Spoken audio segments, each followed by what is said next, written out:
On one hand, my traits and these qualities were seen as really positive and a boon and something that people were frothing at the mouth to exploit.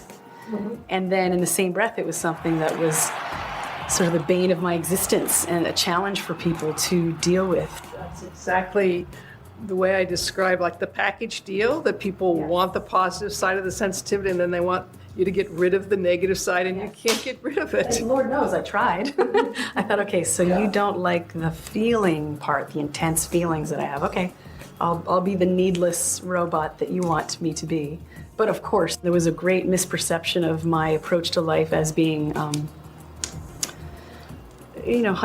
too high maintenance and too emotional and a lot of too much, too intense. And so I spent most of my life thinking that how I was a problem for people, yet at the same time I was getting the message that what it was that I was coming to specifically because of my trait, they wanted that. They wanted the outcome and the fruit of my trait, but they didn't want my trait.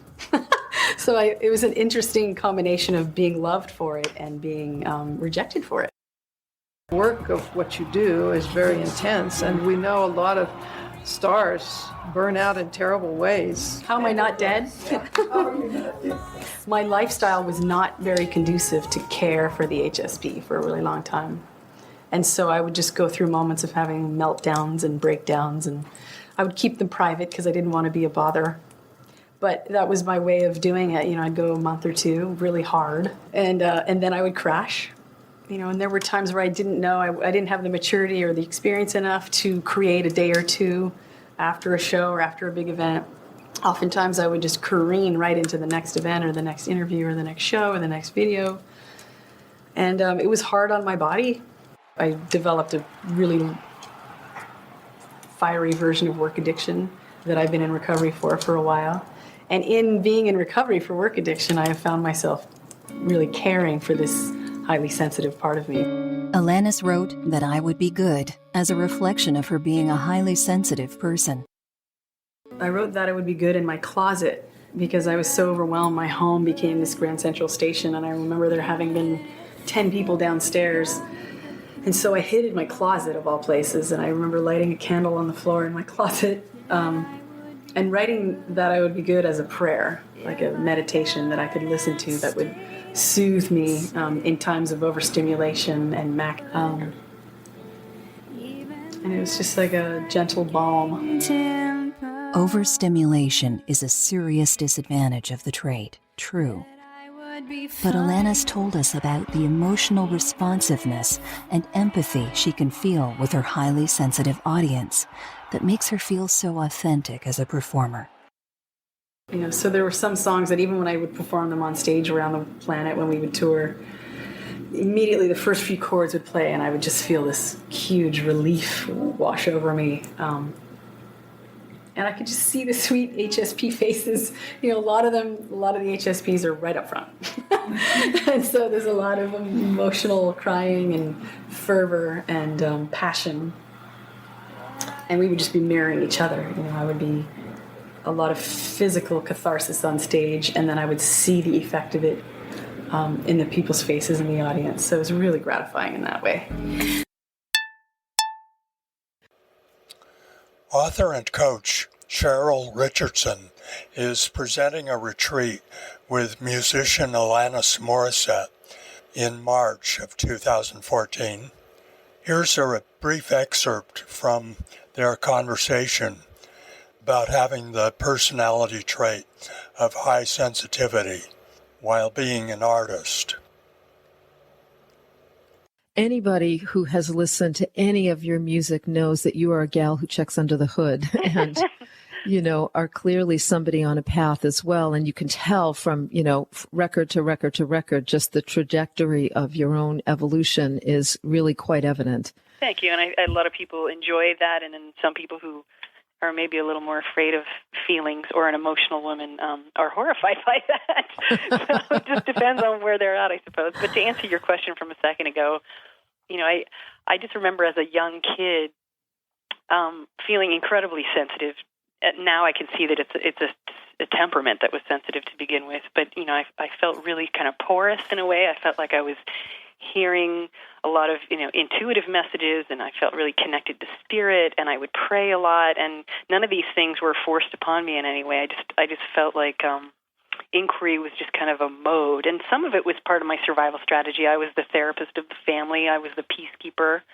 I had a lot of roles that I played, but most of them were sort of revolved around my attempting to understand and clarify so that I could sort of heal the chaos that I perceived myself to be in at the time. So that served me well in terms of survival, but it also served me well because I happened to really love reading and researching and finding out about the human condition and the stages of development and why I was dating the people I was dating when I was 17 or whatever it was, Yes, yes. And I also, just to be really crass about it, I just didn't enjoy pain. It wasn't just some warrior-esque moment where I pulled the cape out at a young age. It was more that my tolerance for pain was really low. And so whenever I was in a lot of pain, I knew that there was something that I didn't quite understand yet. So that definitely was the catalyst way back when. Yeah. Well, what I hear you saying, I know I value learning. I think I came out of the womb valuing learning. So I'm always curious and questioning, and in particular, learning about what makes us as human beings tick. And I do start with myself, and I sort of, I experiment on myself. I mean, all of my books, like your music, is just a reflection of whatever's going on in my life. Yeah, amazingly generous for you to share it in real time, too. I've noticed that about every single one of your books, is that while I'm reading it, I feel like you're applying the very same exercises or the very same, looking at the same quandaries at the same moment. So, well, yeah, I mean, I'm doing my best, and I have to say that, I don't know, there's something about music and sort of putting it out there. It feels like it's even more vulnerable to me as a writer. I don't know. There's something about the covers on the book that I think, well, not everybody's going to open it and read it, but with the music, it's like, boom, there it is. Right. Here's my life right on the, in the ethers right there for all to see. And your bravery around doing that as well is pretty remarkable. Thanks. And I've gotten the feedback that, people are wondering, how can I possibly feel safe with sharing the amount of information I do emotionally? And first of all, I don't really know any other way. I do know that when I'm not being transparent, and I'm not talking about the irresponsible transparency where when someone says, how you doing on a street corner, you tell them about your ingrown toenail, although that might be funny, but totally inappropriate. I'm talking about the transparency that, gives this sense of centeredness or groundedness or well-being. Mm-hmm. So, yeah. It's funny. Today I was thinking about our conversation because, as you know, and we're letting everybody know, you and I are going to be teaching together for the first time. I'm so excited about it.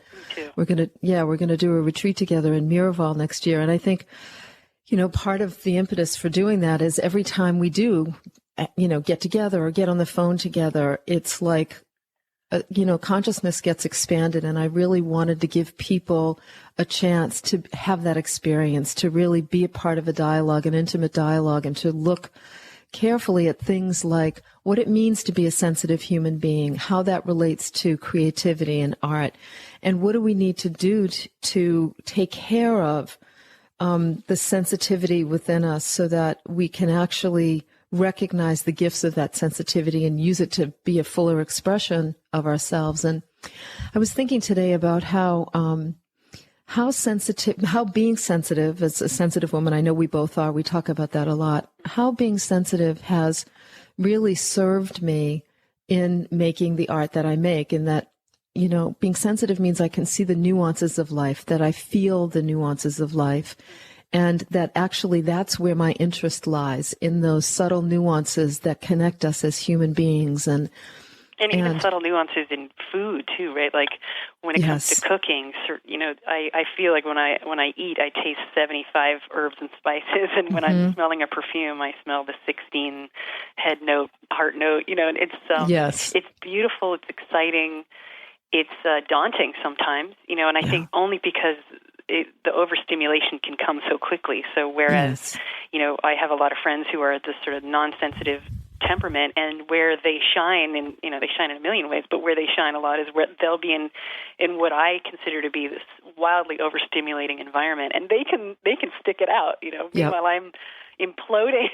I can I can soldier through anything pretty much, but but I'm overwhelmed. I kind of max out maybe a little more quickly than some. So it's my responsibility to make sure that I schedule little mini breaks throughout the day and that I have enough sleep. It's almost it's incumbent upon me to make sure that I take care in a very fierce way in order to be able to continue to write and to be the person I want to be. This material in an excerpt from a longer podcast or video. Follow link in description to learn more.